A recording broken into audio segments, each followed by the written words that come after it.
Índice. ¿Qué es el click-through rate o CTR? ¿Optimizar el CTR? ¿Existe el perfecto CTR? Pero antes, recuerda suscribirte al canal para seguir creando vídeos y no te olvides de la campanita.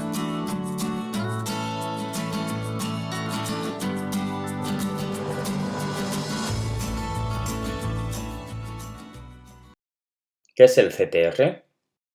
El click-through rate es el ratio de personas que hacen clic en un link orgánico o de pago entre los que vieron ese link. Veamos qué significa esto en la práctica. Cada día hay millones de personas que buscan términos en Google. Pongamos como ejemplo que se busca ofertas de viaje a Cancún. Y tenemos 4 resultados, que pueden ser similares o diferentes, entre tanto orgánico como anuncios. De esas 4 impresiones, en una de ellas conseguimos un clic. El resultado sería que tenemos un 25% de CTR, porque sobre 4 visualizaciones hemos obtenido un clic y en el resto una impresión. El CTR mide la relevancia, es decir, si impactamos con contenido relacionado al usuario. En este ejemplo tenemos a 2 personas. María tiene interés en una PlayStation 4, mientras que Lucas tiene en su mente viajar. Ambos coinciden leyendo el mismo blog de cocina y aparece un anuncio de PlayStation 4 a cada uno. El anuncio será relevante para María, ya que estaba considerando la compra de la consola y tendrá altas posibilidades de hacer clic sobre esa impresión, es decir, incrementar el CTR, mientras que Lucas hará scrolling y se centrará en el contenido del blog, que es más relevante para él que un producto que no estaba considerando. El CTR es de las pocas métricas comunes que encontramos tanto en plataformas de pago como orgánico. Google Ads, Facebook Ads, Amazon Advertising, Google Search Console, Twitter o Instagram, entre otras. Veamos cómo optimizar el CTR. En los motores de búsqueda, la relevancia la conseguimos a través de las palabras. Por un lado, necesitamos que coincidan el título del anuncio con la query, lo más posible. Hay búsquedas que son de long tail, búsquedas short tail, pero necesitamos que siempre estén esas keywords que se relacionen con lo que el usuario necesita, con el deseo del usuario. Por otro lado, necesitamos poner propuestas de valor. ¿Qué ocurre si decimos compra tus dominios, somos la mejor tienda de dominios? Pues es algo abstracto y que no tiene por qué ser verdad. Sin embargo, como vemos aquí con el ejemplo de GoDaddy, si pone dominios desde solo 0,99 euros por año, todos entendemos que es menos de 1 euro por año.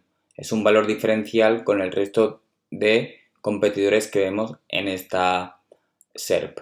Por otro lado, es importante ocupar el máximo espacio posible. ¿Por qué? Porque esto hace que tengamos mayor espacio visual para el usuario, ¿no? Lo que se denomina comúnmente la mancha.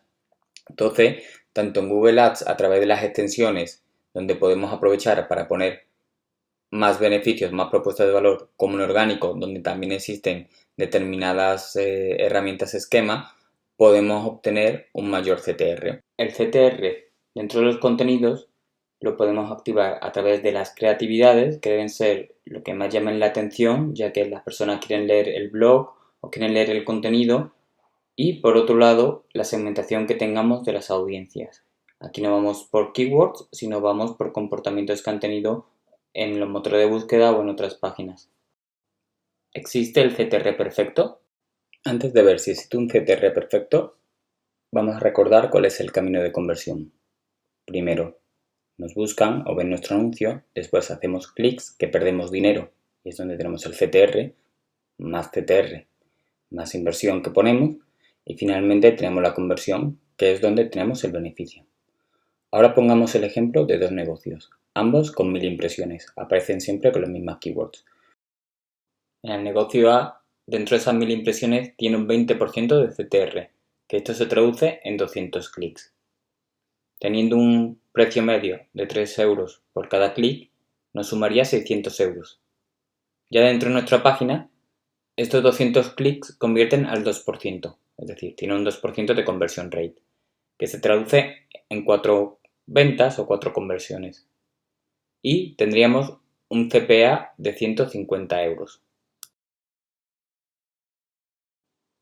La empresa B también tiene esas 1000 impresiones, pero su CTR es mucho menor, solo un 5%. Puede que su anuncio sea menos atractivo o puede que esté en una mala posición. Así, solo consigue 50 clics. Pero pongamos que también tiene el mismo costo por clic, 3 euros. Es decir, hemos tenido una inversión de 150 euros para estos 50 clics. Lo bueno para este negocio es que convierte al 8% dentro de su landing page, lo que significa que también son 4 conversiones, ni más ni menos que la anterior empresa. ¿Qué ocurre? Que aquí el costo por adquisición es de 37,5 euros, es decir, es mucho más bajo en el negocio B que en el negocio A. Y a pesar de tener 15 puntos porcentuales menos de CTR, es un negocio más redituable, es más eficiente. Por eso, a la hora de analizar el CTR lo tenemos que ver como una métrica de atracción de tráfico y no tanto de conversión. Tenemos que tener controlado todo el funnel, pero un buen CTR no es sinónimo de que la campaña funcione bien, porque puede ser ineficiente. Espero que te haya gustado este vídeo. Si te quedan dudas, comenta. No te olvides de suscribirte para no perderte ningún vídeo. Hasta la próxima.